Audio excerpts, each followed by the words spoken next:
It is April 30th already. Last business day of the month. It's also my sister's birthday, so big shout out to Melissa Burdon. Big shout out. She's turned 22 past. So if she watches this clip, she'll love that. So Melissa, I've already sent you a video on the happy birthday stuff, but Billy Ammons has decided he's going to sing you a quick happy birthday. Let's go, right, Billy? I'll Come on. sing with them. Melissa's her I'll name. sing with Let's them. go. I'll sing with them. You No ready? worries. We're going to do it Yeah. together. Let's go. Ready? 3, 2, 1. Happy Happy birthday birthday Birthday to to to you. you. you. Happy Happy birthday to birthday Birthday you. to to you. Happy Happy birthday, birthday, birthday dear dear to Melissa. Melissa. Happy Happy birthday birthday birthday to to you. you. to Let's go. you and Hey. many more. Yeah, the Zoom birthdays usually go a little funky. They go all over the place because of timing, but you know what? We'll smile. And for those of you that are new on here, we do some crazy shit from time to time. It's just the way that we roll over here. We're different. We're not the same as everyone else. We're not average. So we try to break out, build some good culture, good energy.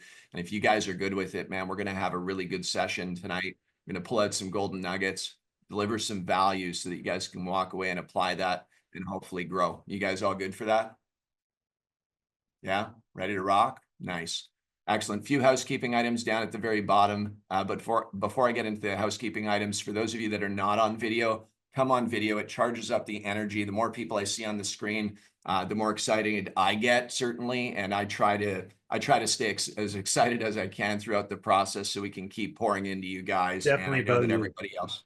Definitely What's about you. that? It's definitely about you. It's definitely about me, right? Yeah, exactly. Well, Matthias, I got to say this, man. Big thank you to you, man, for being the co-host and for always rocking it. Appreciate you, man. Partner in crime. We do this thing. Let's dig right into the housekeeping stuff, guys. You'll notice on your particular video, there's 3 dots that are on there. You can rename yourself. I like to add your name and then your email address, and I'll tell you why.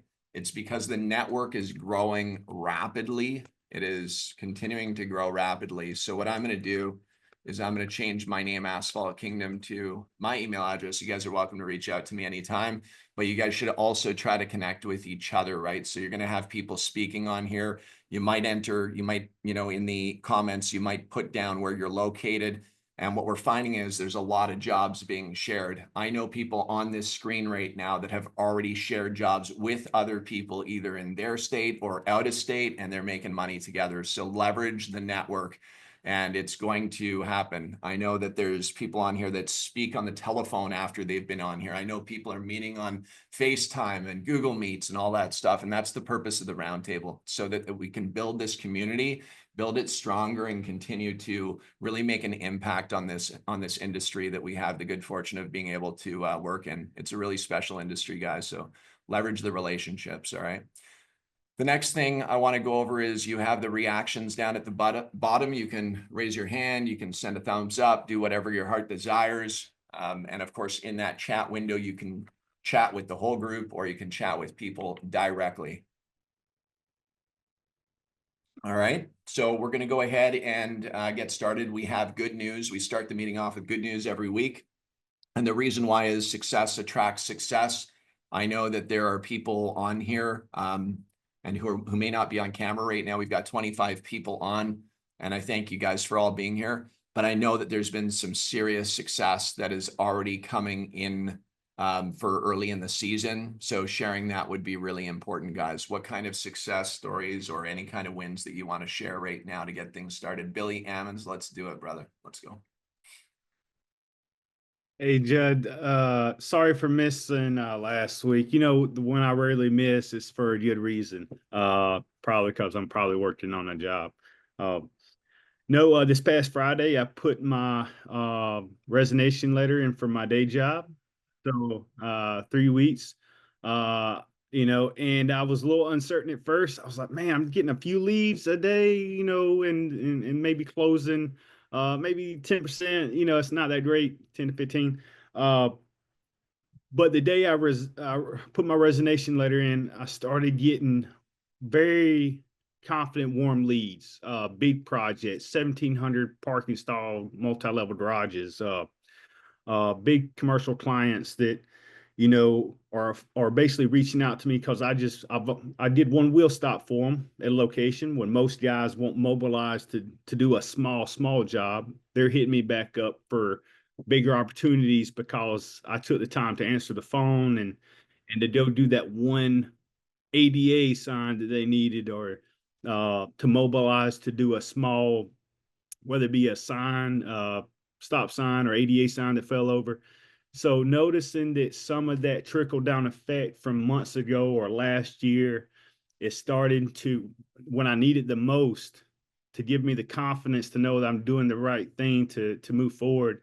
Man, it's more than coincidence. It's more than faith. It's everything combined, and the weekly confidences that we all share on here when we lift each other up, talk about our wins, losses, and ultimately how we can improve is the reason why I'm going to kill it this year, and looking forward to already next year. So It's huge, man. Like everyone on here, think about that, right? Think about that development that just took place right there. Billy, I remember last year, man. I remember asking you, right? Like asked you, what's going on? When are you going to come in and do this thing full time? How are we going to move on this thing? And you said, I'm not ready yet. I'm not ready yet. I heard you all last year. I'm not part-time. And now you've made this, you went through the vibrations, as we say, right? You go through, oh man, I want to do this, but maybe I'm not quite ready yet. And you back off of it. And then you go up against again, you get some jobs in, you're like, man, I could replace my income. I'm already replacing my income. Maybe I should just go do this thing now so I can really grow into that next echelon of the where you can grow to. And dude, you did it. And I'm super, super excited for this announcement, man. It's been amazing to have you a part of the community. You've made a difference here. You've inspired people, and you've now taken on the next chapter of your growth. Congrats, bro. It's huge. Thank you. Hey, just carrying yourself in the way the AK community has allowed me to have that confidence. Man, I'm bringing guys that I meet, even like my neighbor right here, Gabriel.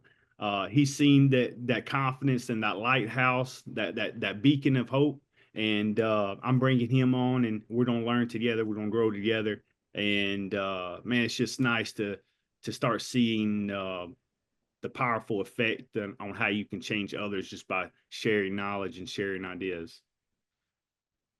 One of the core values, man. Pay it forward, right? Pay it forward, lighthouse. Let's go. Let's do it. Congrats, Colton. What's going on, man? What's your wins?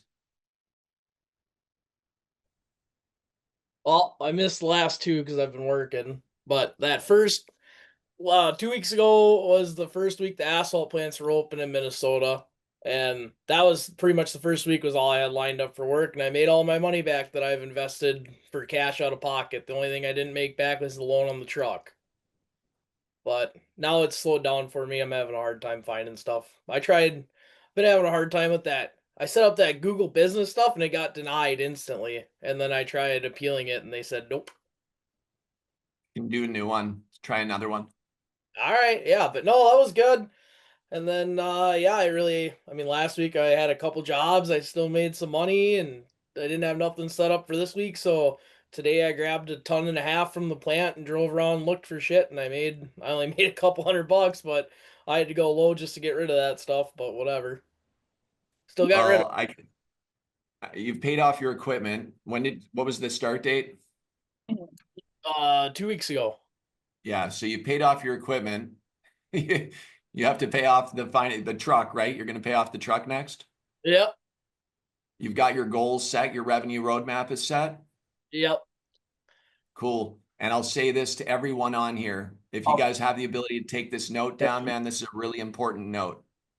There's two things I'm gonna say right now. These two important things that have changed my life dramatically, that took me from being kind of operating in more of an idled pattern to hyper accelerated growth. These two things. One, show me your calendar on your phone, and I'll show you your future. That's one. And the second thing is, show me your sales pipeline, and I'll show you even more of your future. financially, success, right? Like that's what I'm talking about right now. If I asked every single one of you to share your calendar on your laptop or on your phone if share screen with the whole community right now, I think we can all improve. Raise your hand if we all agree here, honestly. Remember, high level activities that are going to drive the domino effect from one domino to the next. Don't fill your schedule with fluff or feel good stuff. Fill it with the right kind of actions. If it's going to be Monday from 8 a.m. till 10 a.m. prospecting, and you're going to use Phantom Busters and Apollo.io and Zoom Info to go scrape facility managers and property managers, if you're going to do it, carve it into your calendar uninterrupted, build your prospect list on a Google Sheet, and then put 2 hours on the board after that, which is going to be dialing calls to book pavement assessment appointments, time management. Show me your calendar. I'll show you your future. That calendar should drive results in your sales pipeline. Agree or disagree? If you agree, raise your hand. Cool. Sales pipeline. Show me your sales pipeline. Show me the different stages that you're in that sales pipeline, and I'll show you whether or not you're going to have closed won or closed lost deals at the end of it. You have to fill the pipeline. Those two things are crucial. Obviously, there's a lot more to business, but those two things have changed my life, filling my calendar, literally packing it with the things that are intensely impacting my future. The sales pipeline has to be filled. Like an example is we have almost $1 million in our pipeline right now that expires in 10 days. Just to give you an idea, right? So when I think about people who are on here that we say that the pipeline integrity is crucial, and I get a WhatsApp message that comes in and says, and there's somebody on here that, by the way, we're coaching who sent this message, I've got $1.3 million in my pipeline, guys. Thank you so much for pushing me really hard to drive that pipeline. And I said, okay, cool. Now what are we doing to follow up with that pipeline to drive that through to the closed won or closed lost stage? Actions will yield reactions. No matter what actions you end up acting on, it's going to drive a result. I promise you. Two things that are really important. Colton, keep at it, brother. FTDP, follow the dang process, man. You've got this. Congrats on paying off your equipment. You're going to pay off your truck, and you're going to build your pipeline, fill your calendar, and let's go. Yeah, we're trying, but I think I'm going back. We got called back next week to the company I worked for. We get laid off in the winter, obviously, but I think I'm just going to do this on the side, hopefully grow a client base so that next year I can go off completely on my own. I still plan to work 7 days a week until the end of the season, whether that be doing paperwork or spending a Saturday and a Sunday out doing my own thing. I feel for me, it makes more sense to stick with what I have and not throw all my eggs in one basket right away. You're going to be ready when you're ready, my man.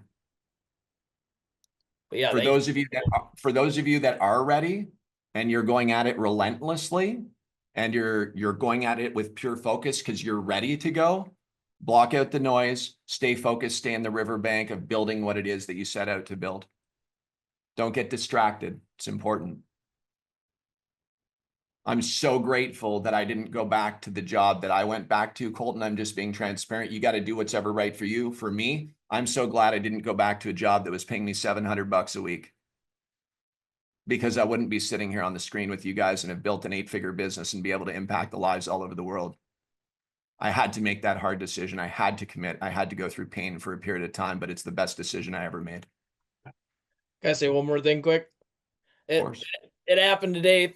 I stopped at 4 places, and 3 of the places they said, well, that seems kind of high for a young kid like you for the price. And I'm like, well, I ain't working for less than that. The price is the price, and you're not getting me cheap just because I'm young. I know what I'm doing. So that's one of the big issues I've had too. A lot of people see me and they're like, this kid doesn't know what he's doing. And I'm like, well, I tried, the one people I was like, well, let me do one for free for you and I'll shoot you a price on the rest of them. And Colton, can I be really transparent and cut to the chase, man, without beating around a bush? yeah. You're finding every reason why you can't be successful. Yeah. Just saying, brother, I love you, man. I think you're awesome, but right now you're talking about something as to why you shouldn't be successful. Yeah. No, it's just annoying. I get it's annoying, man. Business is annoying. Dude, it's annoying sometimes waking up to having to do 19 meetings in a day and then getting served lunch at my office desk right here by my 7-year-old son. Some days I don't stop, right? From morning till night.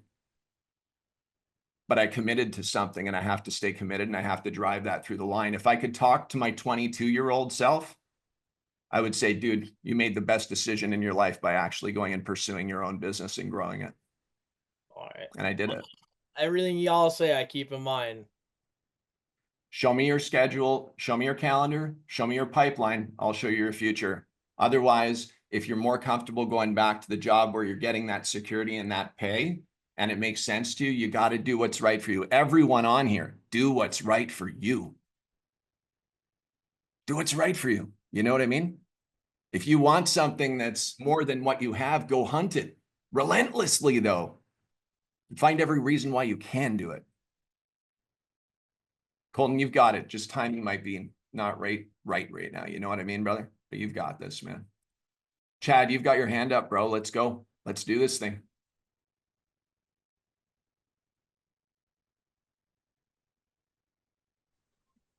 Yeah, first and foremost, I like to thank God for keeping me sober after 7 days of being homeless. Being homeless after 7 days hasn't stopped me. Every day I go out, I've been pounding on doors, going in parking lots, going in dealerships, trying to drum up business, get more business, and living the fucking street life. Not pretty, but trying to run a business off a phone isn't fun, and a pad of paper isn't fun, but I'm doing it. And I give myself a lot of gratitude to stick to it.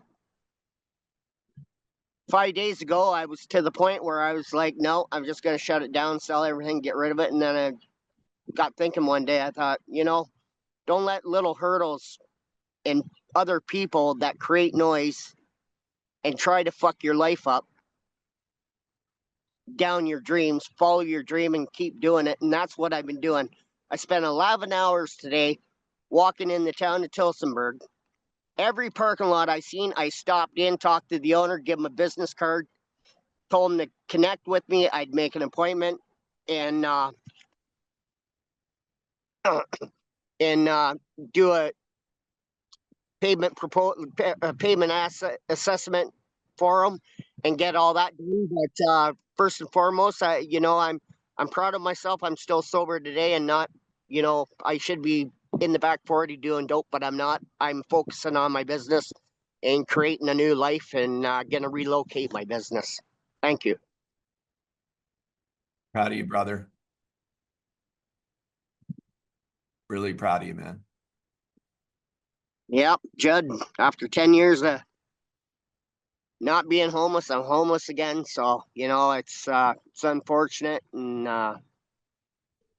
I've never thought in a million years somebody would turn their back on me, but, they did and let me down. And,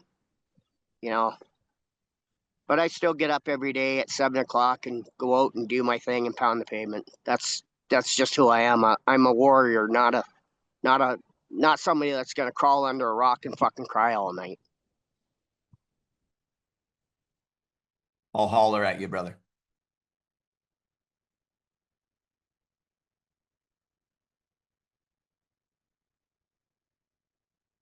Anybody have any questions about that? Anybody have anything to say to Chad? I'm not going to sit here and be the only person to do that, right? Yeah, Billy, go ahead.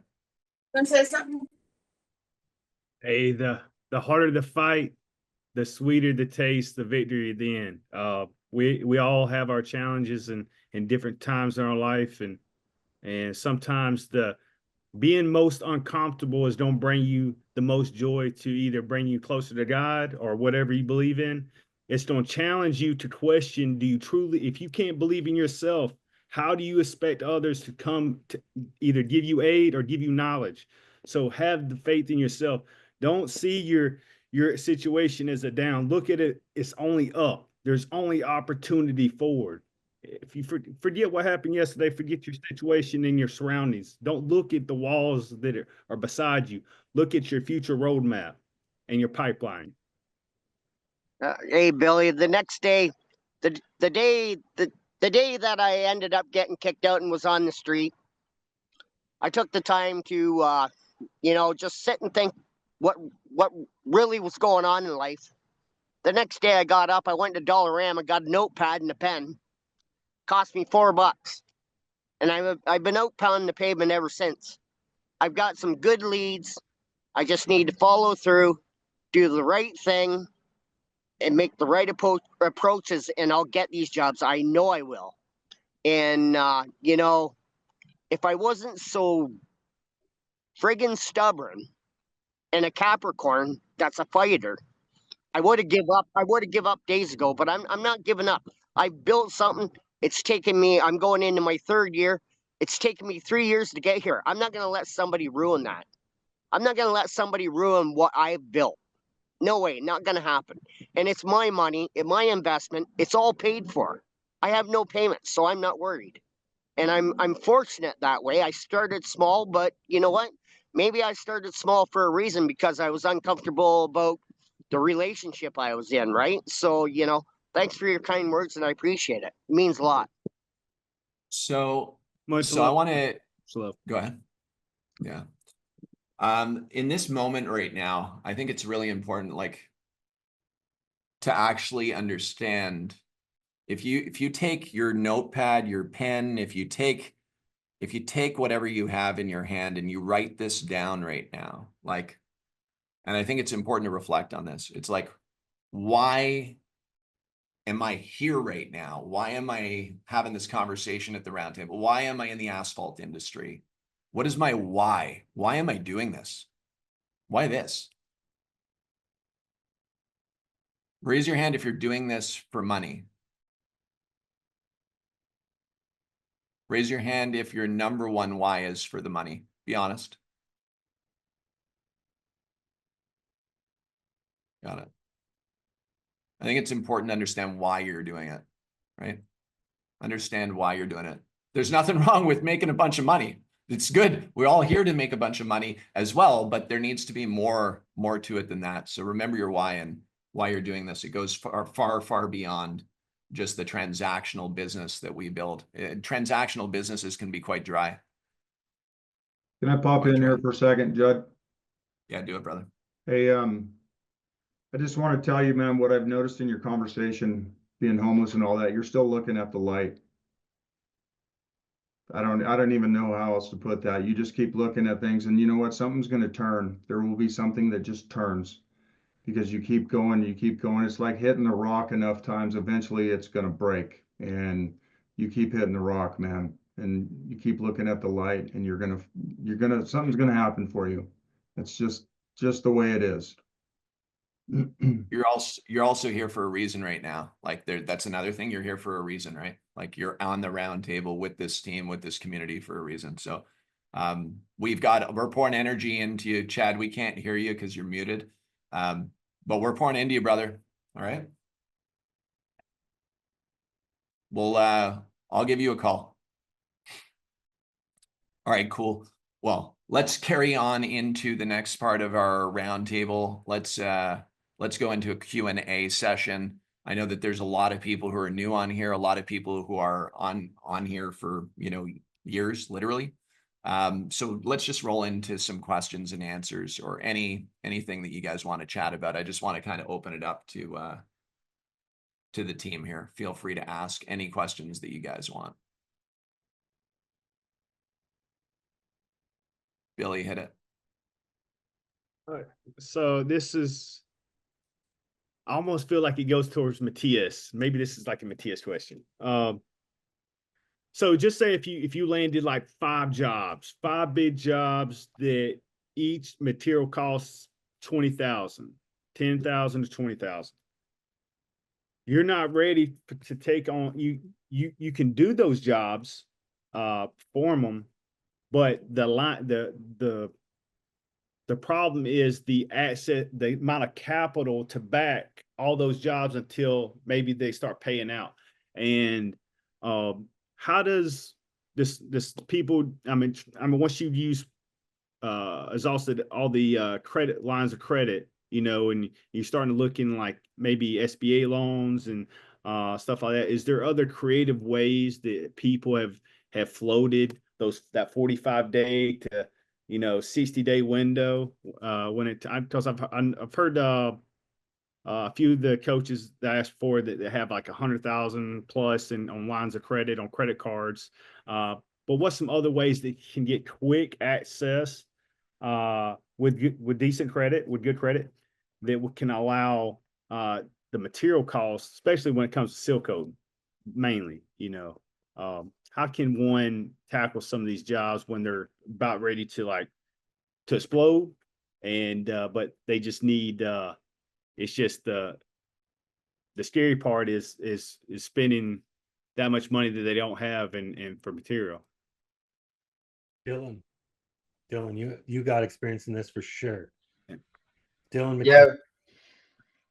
Yeah, I mean, I think, that's why job costing is so important. So you have a strong understanding of what you're going to be making going into it. So you understand the numbers and you're comfortable going into it and kind of making that gamble. We're all in business and there's always going to be business risk. In my personal experience, we operated with a line of credit. And then I also had an American Express charge card where I had the ability to basically have an open credit limit. So, there is a lot of dangers to that. I'm not saying that's the only way and the best way to do that, but for us to be able to grow and have our credit come up and down allowed us to take on projects that we otherwise wouldn't have, because we were able to, put 5-figure expenses on a credit card. Now, if you are going to go that route, it's critical that you're on top of your accounts receivable and you understand what the cash flow back into the business is going to be, because you're on the hook for that, and that's predatory interest if you don't pay on time. So really having a plan for how you're going to service any debt or any lines of credit that you take on to fulfill a project is really, really important. So if you get yourself into that situation, feel free to reach out. I'm always happy to help you kind of talk through that situation and how to make it work for you and your business and the resources that you have at your disposal. Thanks, brother.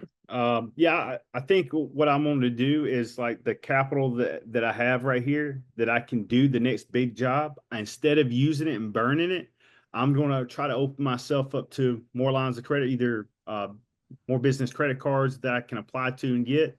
Use that capital that I have as a cushion for a buffer period until some of these bigger jobs pay out. That way I can pay those high interest lines of credit, at least the payments, minimal payments, until, like I said, I'm able to pay that line of credit off once the job is completed.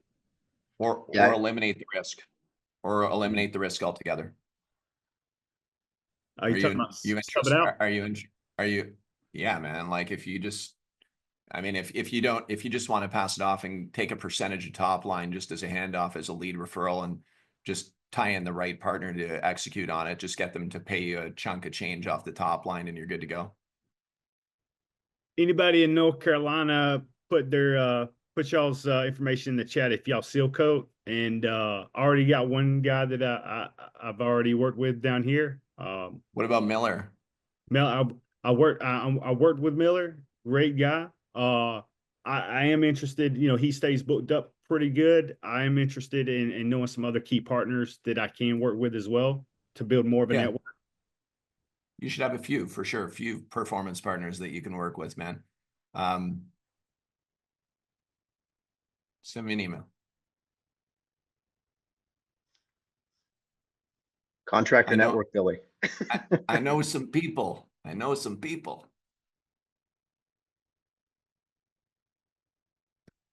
We have 2,600 roundtable members. It's pretty awesome. We should be all winning together, right? You have a $200,000 job. You shouldn't be scared of doing it. You should just be working with the right partner to help you do it. Go sell it. You know how to sell it. I know you know how to sell it, right? Like, go sell it. People need help selling those jobs. Let's go. Cool. Steve, what's going on? How you doing? Hey, good. It was a good week. Put out a lot of bids. I walked into a 7-story parking lot garage. Every space is numbered. So I'm looking at stencils. These are all really faded. Just curious. I'm assuming it's probably just I don't know if I'll find the exact stencil, to match them. So I'm assuming I'll just do a black box over them. But with that many stencils, I'm just kind of curious, where do people draw the line? I've just through different YouTube videos and stuff like that, I see $10 to $15 per stencil. Okay, well,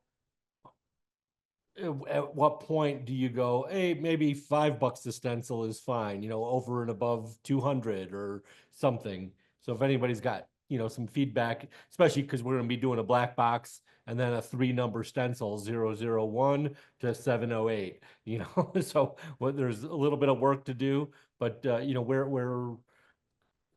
where might somebody go with that? Because at $15 a stencil, it's almost half the job for doing all the striping.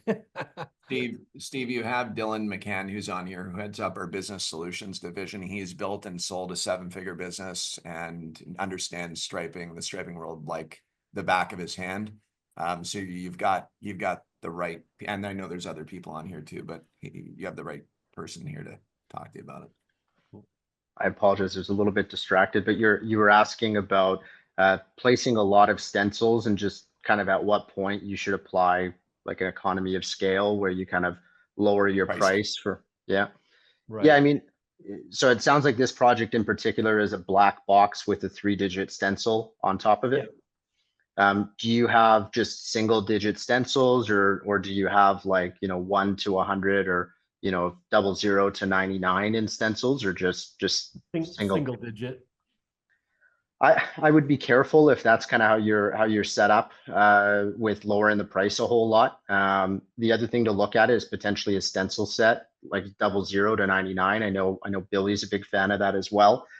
It will save you a lot of time on a 3-digit application, and if you're going to get a set like that, it's worth also getting probably an extra set of 1 through 9, because the thing that kind of hems you up on stenciling that much is you've got the overlap on the stencil, so all of your material builds up on the sides, and you'll spend a fair amount of time cleaning stencils on that quantity. So what you would save in kind of giving them an economy of scale, you lose in labor cleaning them off. So but I typically wouldn't provide any kind of economy of scale on stenciling until I was over like 500 placements of a stencil. So at a 3-digit stencil, that's 3 placements. If you've got 1 stencil, that's 00, so that's kind of 2 placements. I would look at it as placements of a stencil, because that's the action that you and your crews would actually be completing. So 500 actions is where I would provide an economy of scale. Okay. And any idea? I know every market's different as far as kind of pricing those. Every market's different. But the biggest thing that changes is the labor price. Paint can stay relatively flat kind of across the US. I'm a couple of years removed, but on average, I was charging about $5 per placement of a stencil. Obviously, if it was a bigger stencil, like an arrow or like a big Costco do not enter or something kind of absurd, that needs to be looked at case by case. But for like an 8 to 12 inch, number or letter stencil, about $5 a placement is usually where I would go. And then in your particular case, you'll probably want to standardize a rate for the black box that you're going to be putting behind those. Mm-hmm. Yeah. That helpful? Yeah. Cool. Did you close the deal already, or it's in progress? It's in process. Nice. Cool. How much did you put out in quotes this week, Steve, or since we last met on Wednesday last week? I locked in a $3,500 deal for June. This quote is looking in the $10,000 to $12,000 range. A couple small 500 to 1,000. I'd probably say I put out 5 quotes that were all between 500 and 1,500. In the striping. Yeah, just service, restriping. right? Yeah. Yeah. Cool. Right on. Congrats, man. Keep it going. Let's go. Thanks, Dylan. Appreciate you. Chris, what's happening, brother? You're muted. Click that microphone button. Yeah, I dropped my hand and then didn't unmute myself. So go figure. Question. So for large line striping jobs, like very large line striping jobs. What do you guys who have a lot of experience like keep on hand? Like, do you keep 5 spray nozzles or like little tools that are in your tool belt that you know, wouldn't put on a packing list, but they've always been very helpful for you? Just know you're coming to me on that one. Um, we had a very standardized kind of list of tools that we always had on hand.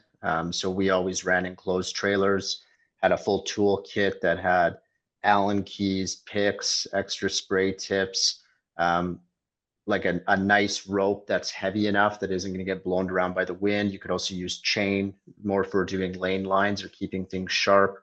Extra powder chalk for your chalk lines is really important. All of the stencils that you could potentially need. But really the secret to running an effective line striping crew is, regardless of the job, having everything that you need to complete a big job or a small job. Because what destroys your margin in line striping is return trips. If you're running a 50% margin in line striping and you have to do a return trip that's unaccounted for, you're probably at 25% margin. If you have to do 2 return trips, you're probably breaking even. So just having a well thought out crew trailer for where you stack your stencils, where you stack your pylons, having a consolidated area where the crews or yourself is trained on where to put all of the little bits and pieces so that when you need it, you know where to find it. We used to always laugh about, the flathead screwdrivers walking away on us. So we ended up bolting it to the side of the trailer. So like little things like that, right? But short answer is, have everything you need regardless of the size of the job in the trailer with you so that you never have to have a return trip because it's all there. Awesome. Thank you. How many spray tips do you think is like not crazy to have on hand at a time? Are you a solo operator or do you have a crew? So I just hired a crew today. The job itself happened actually at the same time I hired the person. I'm following a paving company for 10 miles and doing all the replacement line striping behind them. So the one thing that I would just caution you with crews is that there are little issues that come up with the stripers that, is 9 times out of 10, it's because it's dirty and they'll think it's a tip issue and they'll swap a brand new tip into it. On a job like this where you've got, miles and miles of striping to do, swap a new tip in to start. I would probably go with like a 321 at minimum, potentially something bigger. It depends if you're using a line driver or not, but tips are expensive. They're like 50 to 75 bucks a piece, depending on where you live. If you make them readily available to the crews, it's one of those things that will quickly, you'll say, where did that 500 bucks go? And it's usually tips. But you should get, about 2,000 gallons, through a tip before it's burnt out. So, we would pretty routinely swap them about once a month when we were in high season. But that's something I would recommend you do as the operator. Otherwise, you'll find that, you're burning tips a lot faster than you should. And it's usually just because they're misinterpreting a maintenance issue. So they'll swap the tip and then where'd the other one go? And Yeah, it's in the garbage. So cool. awesome. Thank you, sir. No problem. The other thing too, I would add in that, if you're operating with one striper, that's one machine is, again, it's time, right? How many machines are you operating with, Chris? 1. So on a project of that size, to not have a backup machine would probably be a mistake. I would have a backup machine in that case. And it looks like you're going to be growing very quickly from what I'm seeing and what I'm hearing and the way that I've interacted with you. My recommendation, and I know that, like Dylan, when he's coaching his coaching clients and building striping businesses and doing that like straight out, he doesn't say, he doesn't say you can do this all with one striper. Like, he's really transparent. He's like, if you have the budget or capability of going multi-striper and you're going all in on this thing, like, you really should. Maybe Dylan, you can speak a little bit to that, because it's important. You know, some people think they can go build $1 million striping business with a Powerliner 850, and it's not the case, you know? Yeah, you can maybe do $1,500 a day off of a single striper, you know, maybe more. But the reality is, it's just you're able to eat work so much faster when you have more capacity. You know, we were doing probably a million, 2 million, 3 in striping, and we had 15 machines. 12 of them were always out in the field, and then we had 3 spares because the machine always goes down. And like, if you're operating a single machine in your business, it's the only machine you have. Well, you know, if you blow a packing, you know, and you've got jobs on the schedule the next day, you know, you're rescheduling, right? So, you know, having the ability to have multiple machines is huge. I'm a big fan of having 3 machines per crew. 3 to 4 is ideal, where you can have multiple colors. You can have a blue machine for doing your ADAs. So we used to run 2 yellows, a white, and then a blue. We didn't have a lot of red fire lane curbing or anything, but we always had that spare machine on a 3-man crew that if one went down, we could swap it. If we needed to go into a different color, whether that was red, black, blue, whatever, we always had that functionality and that flexibility. Awesome. Really, you, really guys. good advice. Yeah, for sure. Thanks. Thank you. Really good advice, team. And it's not just stripers too. If you're building this pavement management solutions business, like, you're really going after this thing, and you need the right equipment to be able to execute on the caliber of jobs that you're selling. You know, having a 10-gallon melter, push applicator. I don't have my sales hat on right now, by the way. I'm just speaking as a consultative salesperson right now. I want to consult you on this. I've seen people with melters that end up with a clog on a job where it's crystallized. They've overheated it to 400 degrees. We have one of our clients that had that happen just recently. And all of a sudden they have a machine that's down, and they're on site with crew, and they need to lay crack sealer. Well, at that point, what are you going to do? You can't just go heat up a pop can with crack. It doesn't work that way. You know what I mean? With a crack sealer in it, you have to have a machine to be able to back you up. So if you're going to do parking lot crack sealing, to not have a backup melter, and if you're not buying one of the elites or the pros, then just get one of the torch models, the base models, to have that available on backup. But the pricing is negligible in the grand scheme of things. Make sure that you are set up for your business so that you're saving time, that you're efficient, you're maximizing your output. It's really, really important.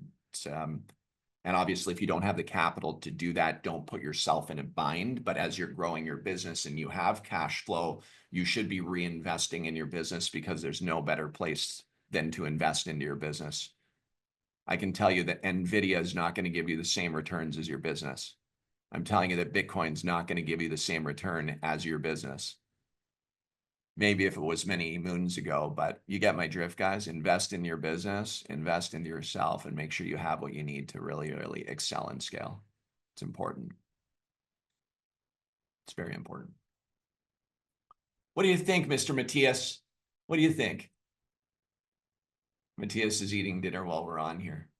One of the things that when Billy was Billy asking a question in regards to, wasn't Billy, sorry, it was Chris asking the thing on tips. Can you hear me now? Is that better? Yeah. I was thinking about, okay, if I had like an extra 2 or 3 spray tips in my, in the truck where it's just me controlling it, that's one thing on it. The other thing is, you said something about the consistency in your business, building your business, and having things that are backed up. I used to work for a long time, over 10 years outside of this industry and mining industry. And one of the biggest things we had was backup equipment. Because if you are out on site 12, 15 hours from where you came from, good luck getting anything. And you talk about digging into margins. It's insane. We're doing like $300,000 or $400,000 jobs with full rest equipment. Good luck getting anything. You're on the middle of but nowhere. I mean, even underground. I was underground 25 miles from the shaft. Good luck getting anything. So backing up everything you need, having the things you need. So it doesn't matter what happens. Flat tire, have what you need. Have what you need on site. like your main blower might be a push blower, but you might have a still or like a backpack blower that's, you know, on backup there for you, right? Have something on backup, something that's compact that still allows you to get that moved forward during that time. Everybody on side with that, you got that? The other thing too is like making sure that you have the necessary tools on the job that you're going to execute on. So you don't have to do this when you close your first, you know, $25,000 job to go out there and then figure it all out. Like you can do test runs and do test cases where you may have not actually closed that deal.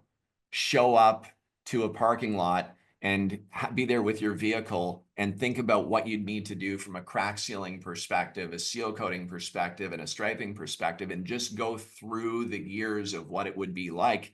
And do you have everything that you need? Of course, there's common lists we can share, but the reality of it is until you're on that site and really understanding the way that your truck or trailer's laid out and that you have the right items on the job site is really important.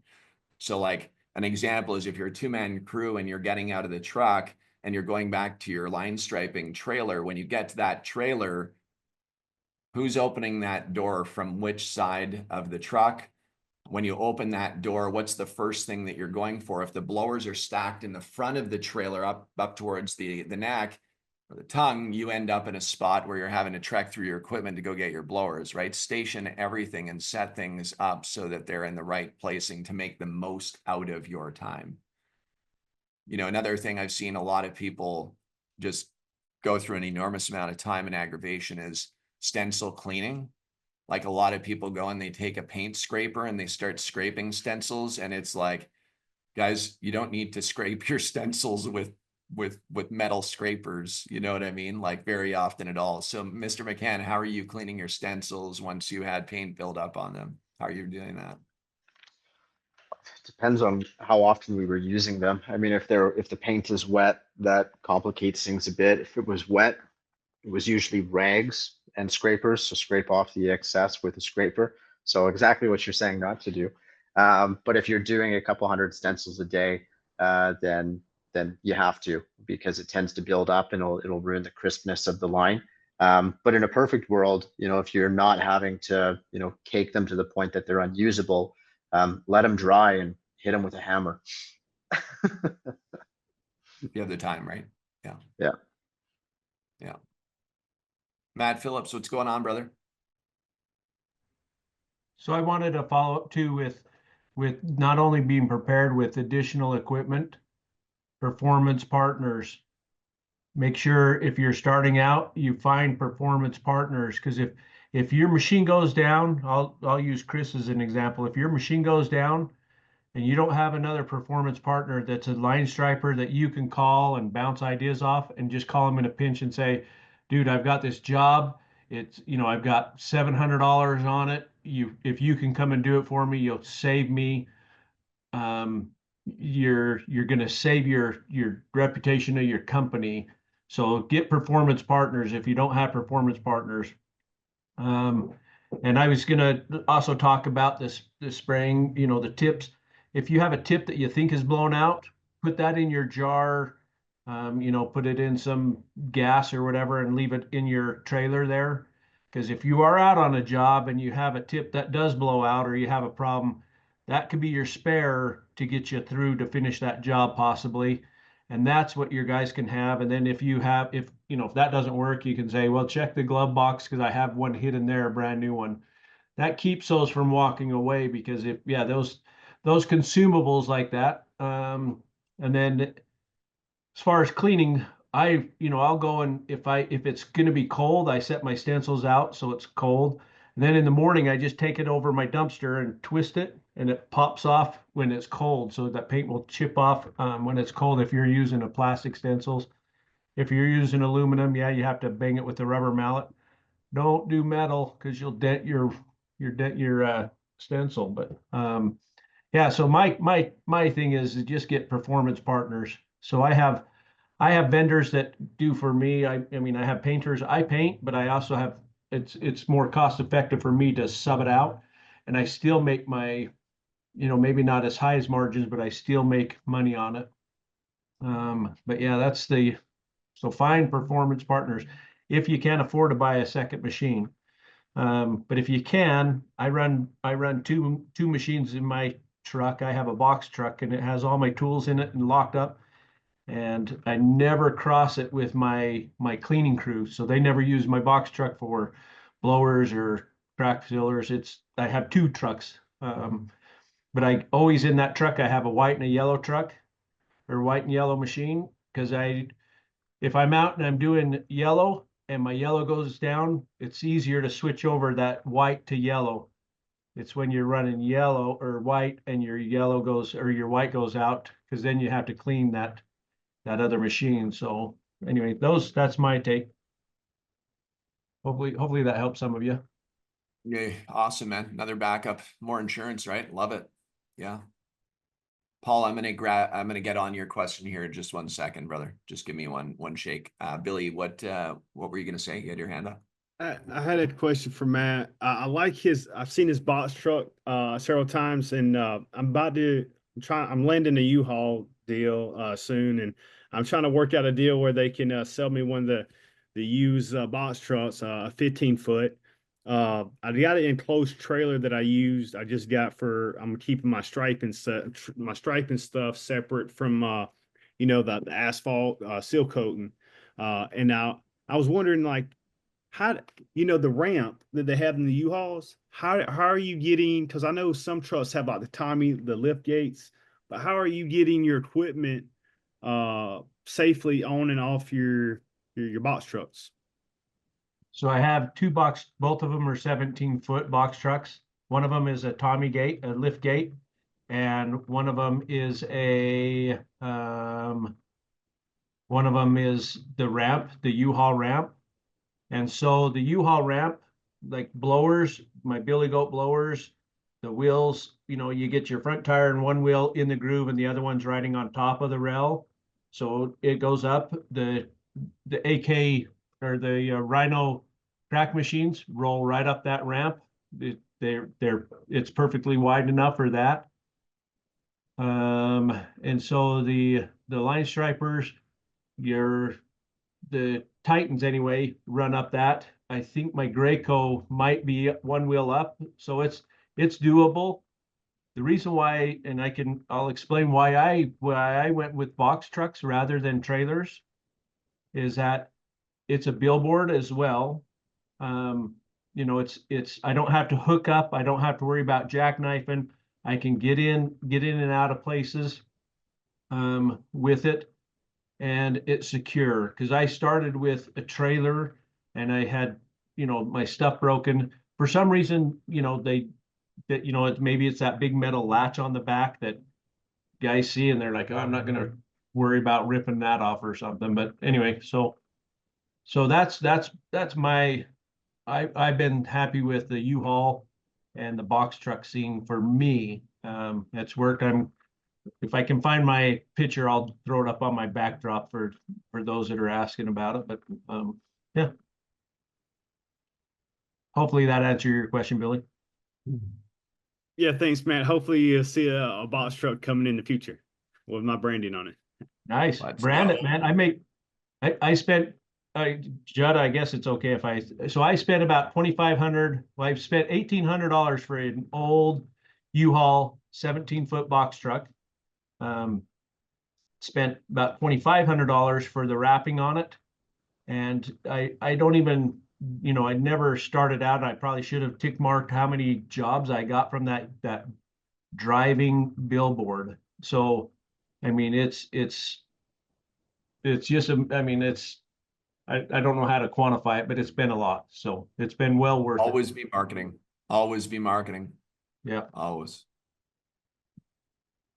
Nice. Paul, you had a question in the chat about starting out. You're just starting out from my understanding. Is that right, Paul?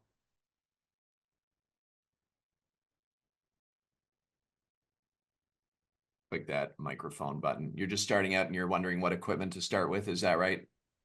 Yes, I'm basically Robert and I've been talking a lot here lately. Right now I'm in the planning stages. And, of course I don't want to dive into something without making sure I have my plan in place first. And it's a little bit different than what I do now running the business. My current business is I run a private police agency. here in North Carolina. So, you know, asphalt and seal coating is way different, obviously. And so now I'm basically, trying to start up another thing since I got this going. Now, they say you got to have at least 7 levels of income in life to survive. So, I'm working on my 7 levels of income. And so been researching asphalt, seal coating, been researching the level of, I guess, how easy it really is to get it going, and not a whole lot of overhead with it. So now I'm just kind of trying to learn the business and just kind of make sure my plan's in place before I go diving deep into it. I think it makes a lot of sense. I mean, really, it comes down to, are you understanding how to go out and actually provide proposals to people, solve their problems, deliver the value, and get some conversations going, right? See the interest. So Asphalt. currently doing a few line striping jobs now. Currently, mostly for multifamily residential communities. And so I've done a couple, helped a few people out, and now word has traveled, and now I'm getting. I guess they like my job, my work, so I'm getting a lot of word of mouth right now. Listen, if you have the finances to go bigger sooner, it's always the best thing to do, straight up. You're gonna find some people will be they'll start out small. They'll start out with a 130 or a 230 spray system or a tote spray system, and they had the budget to go bigger sooner, but they didn't do it because of fear. And what ends up happening is that once they get out there and start working, they find like 2 to 3 months later, they're like, man, I really, really wish I would have gone bigger sooner, because the demand's out there if you're going to go out and hunt it. If you're willing to follow the dang process and you're willing to go and make those phone calls, if you're willing to actually connect with people, do pavement assessments, do proposals, and you fill your pipeline and your calendar with actionable items, you're going to be successful. Go bigger sooner. If you speak with Matt on here, if you speak with anybody who is experienced in the industry, and I'm talking veterans who've been in the industry 20 years, 30 years, Keith Calloway Sr., Lee Lois, like guys that are Hall of Famers in our industry, that are like they're icons in the industry. If you ask them the question, if they could go back, what would they have done different? And they said, go bigger sooner, like, because they know the industry, they live, breathe, sweat, cry it. And it's some people on here I know have gone bigger sooner, and they're going to be ultra successful. There's some people on here. So currently, Rob and I have been talking, and the package that he kind of got me set up with right now is AK 130. Is what we're looking at right this second. Of course, him and I talked earlier today about, how would that work in a back of a Toyota Tundra? How would that work with an enclosed trailer that's about 12 foot? How would all this work with like equipment, storage, transporting? So we're trying to work out those details right now. Weight of the equipment, things of that nature. With a 130 seal coat spray system, you have a good basic unit, but that's really designed for like some small residential jobs. That's not designed for any kind of commercial stuff. You'll be able to do really small commercial projects. You'd have to fill up multiple times. Time is money. If you're wanting to grow this business to a level that's going to be exciting financially, transparently, you will outgrow that 130 very, very quickly, especially if you come here on the roundtables and you're accessing the vault and you're engaged. You're going to end up growing into the commercial sector very fast, and that 130 will become obsolete. You'll sell it. It'll just become, and I'm being transparent, right? I'm just being, Matt, if you want to talk to it, man, I mean. Yeah. So I started with the 130, but I was doing it just because I own a property management company. So I bought it for my, to start. And then right now I'm at 10th, maybe 11th year. I've got a 1,000-gallon tank, a 750 or 700 and a 800-gallon tank, and a I've got a nice clean one owner 800-gallon tank that got rolled last year. If anybody is interested in buying it, but yeah, so that's what I'm running, and in my yard I've got a 8,000-gallon bulk tank and a 6,000-gallon bulk tank. I think I started this year off with 9 Billy Goat blowers. I've got 9 Rhino 10s, or the Rhino crack sealers. And I sub my crack sealing out. I have them there because if my sub can't get to it, I'm going to be putting guys on them. They're going to be crack sealing. So started with doing just commercial, residential, some commercial, and now I was just, well, you were talking there, I was looking at my numbers. So this for April, I had about $260,000 in bids. We've got $106,000 in closed receivables ending this month out. And it's so I've got those bids that I've got are carrying over. And so next month I'm hoping to hit 200. So guys, it's possible if Judd says it, follow the dang process. I can't say a slang like he does, but follow the dang process and you'll be successful. So it's, if you just do it. But I'm a true believer. I've said it before, the performance partners, because you'll get business from them and you'll make money off of them. So hopefully that helps you out there, Paul. Just focus on it, grow on it. Chris, do the same. Billy knows I've seen him get on here on Roundtable, and he was just like some of the new guys that are just like, hey, I want to do this. What do I do next? And so anyway. Matt, question for you, just to tack on to Paul. If you could go back to starting out with what you know now about the industry and what you've built, if you could go back in time, what would you have told yourself if you had the finances to start? Be honest. Yeah. Of course, you're always honest, but what would you have gone bigger sooner if you Absolutely could? I would have so when I started, I got the 130, I think it was, and 2 skids, so 8 drums of seal coat, a half a pallet of crack seal, and 1 our Rhino 10, I think it was. And that's what I started with. And I think a broom. I think I got a broom. I think it was a contractor or a do-it-yourself kit. This might date. It's the whole kit and caboodle was about $7,000. And I would have doubled that. I would have paid double that to start bigger. So, but if you have to start, Judd started with buckets, at 1 bucket at a time. So it's just where you're at. But yeah, if I could, I would have probably started with a 500 or a 700 to start with, just because that's what I know now, what I didn't know then. So yeah, if you're in this industry and you're looking at, there's the Roundtable wasn't available when I started. So I found Judd and Asphalt Kingdom back then, his videos, and his videos were pretty primitive and not, it was the beginning of it. So anyway, so if you got business lined up, some contracts, some, hey, I've got this gas station or I've got this going on. If you get that performed, or if you get that done and make some money, instead of going out and saying, hey, I'm going to go on a vacation, or I'm going to buy a new truck, buy some equipment that will double that income next month and then the next month.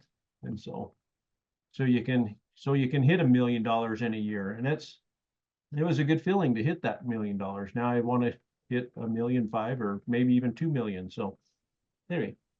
Well, you say you hit $1 million a year. Is that net profit or is that gross? So that is my gross receipts for the seal coat, and I run my margins, I try to base my margins between 50 and 60%. So I'm making 50% to 60% on that. So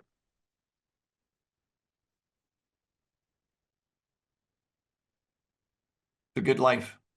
and I only have this year, I'm starting out with 6 guys. So there's some bigger companies that have 10 and 12 guys that are doing those numbers. So if you do it right, set it up right, just just set it up right from the beginning, you'll be a lot it's almost silly how easy it is. But I know growing pains, I feel you guys. I mean, I see some of you starting out. You know, Billy, I think Billy has been, I don't know if he's still on or not. He I don't know if he bounced or had to go or something. He's bounced. Yeah, he's off.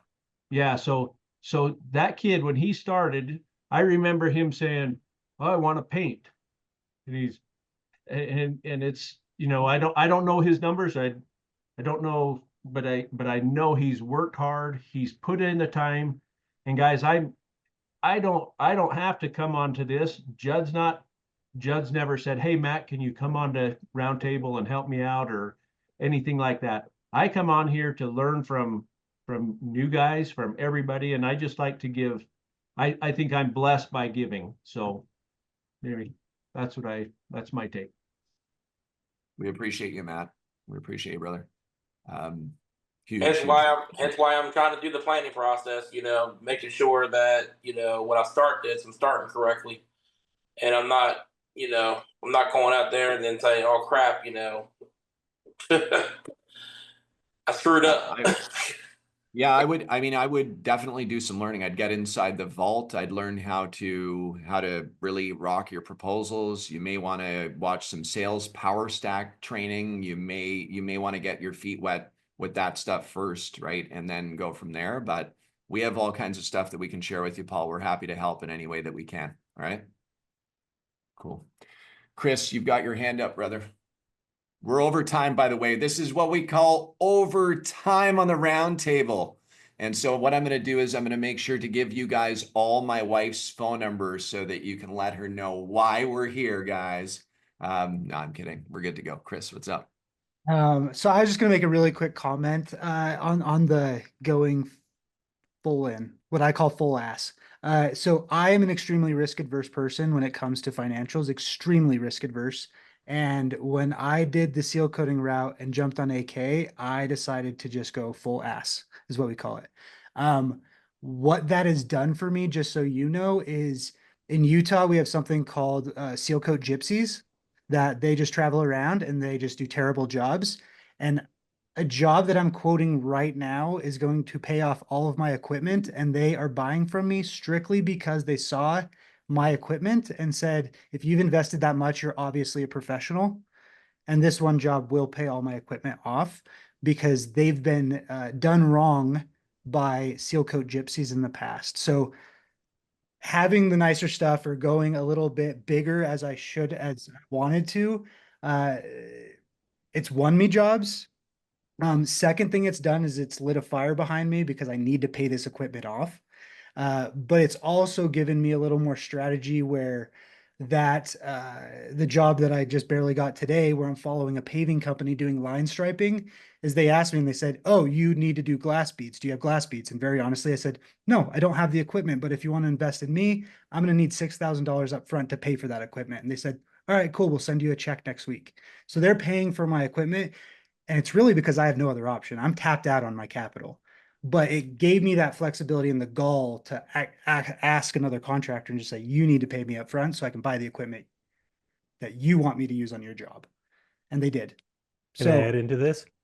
Can I add into that, brother? Because I tell you right now, I talk to guys every single day, and they're all just questioning it. They got the fear in the back pocket, and they see the benefit on the front, and they're like, "Man, all this stuff, I can see the benefits. You can see potholes everywhere. You can see lines that are faded. You can see cracks. You see this gross parking lots that somebody's not taking care of. The inside, outside, do they look the same?" So I talked to this guy. This is probably a year and a half ago. And he goes, now I'm like, "Dude, you should be investing in the bigger one." No. 2 months later, he calls me and goes, "Dude, why didn't you make me buy the bigger one?" I'm like, "Hey man, I tried. He goes, you're right. Now I'm buying the bigger one. You'll find that you outgrow the small stuff very, very quickly. And it comes down to this. Our goal at Asphalt Kingdom, and my goal to help anybody I'm helping, is to eliminate the amount of spend you do on the front end. If I can eliminate over, if you're buying step 1, step 2, step 3, and then finally going, okay, fine, I need a 750 gallon trailer. You've spent all this money before you should have just jumped into that one anyway. Based on the stuff you're hunting, based on the things you're looking for in the marketplace, whether it's large parking lots, whether it's, if it's just a residential, okay, get into something small. But if you're thinking down the road to grow something larger, commercial, you need some bigger stuff. You can always do a smaller job with a big set of equipment. You just can't do it the other way. So consider the investment. I've also watched, like Chris, from the time that we originally engaged and we started communicating, there was a switch for you that went from unsure to like laser focus. There was no question whether or not you were going to make this work. It was like, I see it. I see the opportunity. I believe with conviction that this can happen.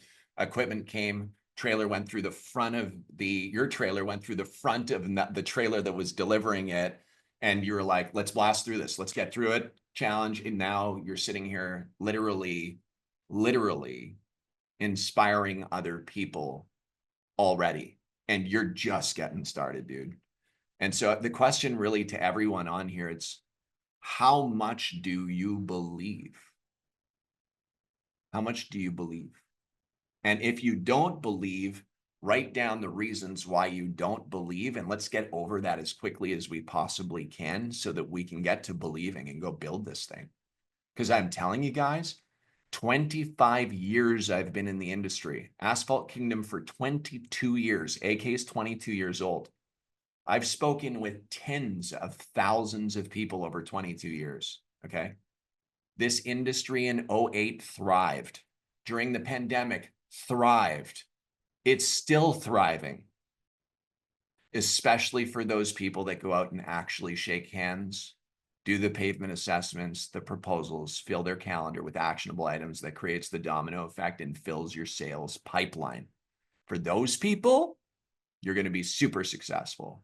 For the people that remain idle or the people that continue to find reasons why you can't do it, maybe entrepreneurship is not for you. Maybe you want to go get some security somewhere, maybe it's not the right fit, but at least give it your best shot because you're here.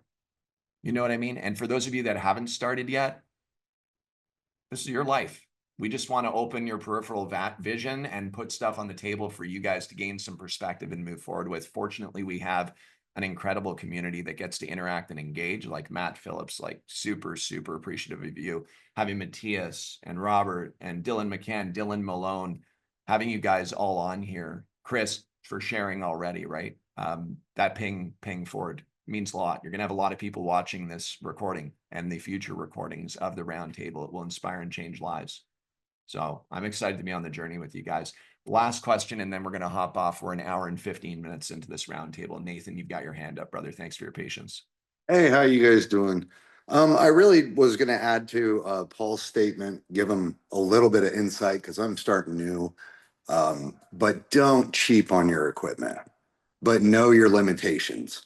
So one thing, I had a car. I'm a single dad. I had to go buy a truck. I had to go buy a trailer. I had to go buy. The only thing that I skimped on, because it is only me, was the seal coat machine. I just did the AK 250 tow, 25,000 square feet. I can do anything more than that. I'm probably going to need to hire people.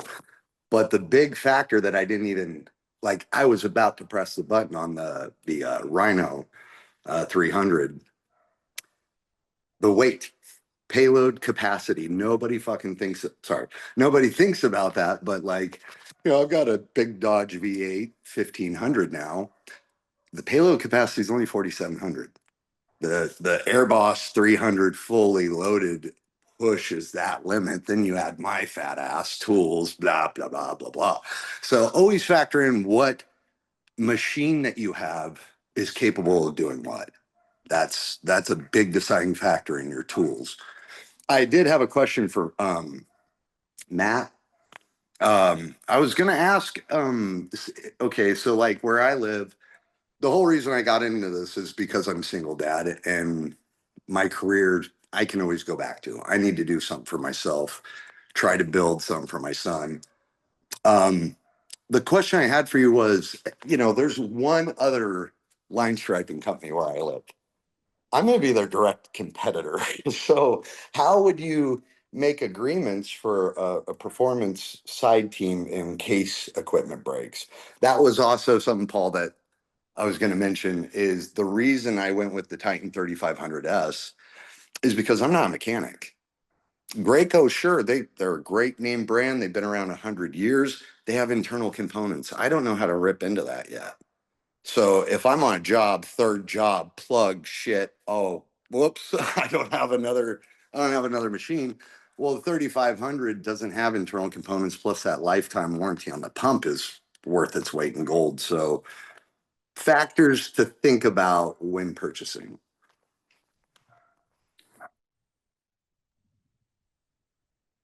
So Judd, I'll be real quick on performance partners. So the line striper that works for me, that does my large parking lots and stuff when I don't want to do them, he was my competitor.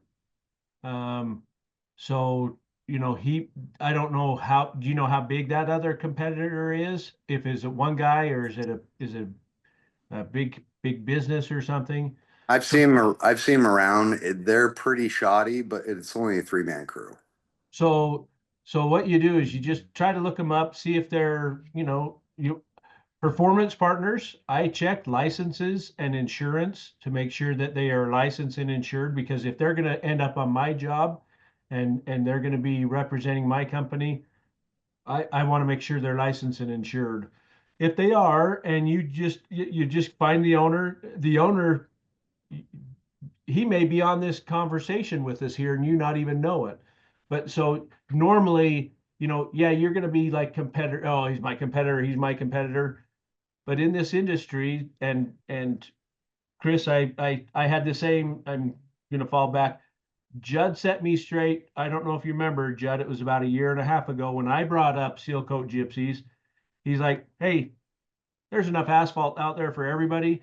Don't worry about it. Don't waste your time on it." Now, I still advertise against it. I still warn on my advertising about seal coat gypsies. It's actually on my mailers that I send out. But Nathan, get with that. Go talk to that guy. Say, hey, can I buy you a cup of coffee? Or, hey, do you have a minute? I'll buy you lunch. Let's talk about how, I don't want to step on your toes, but there's times that I have jobs that are too big for me. Can you help me out? And you work it out. If he says, nah, no, I'm not interested, you got your answer. You're going to be on your own till you find somebody else. But there's probably other painters. You just haven't found them yet. I mean, but find that performance partner, network with them if you can.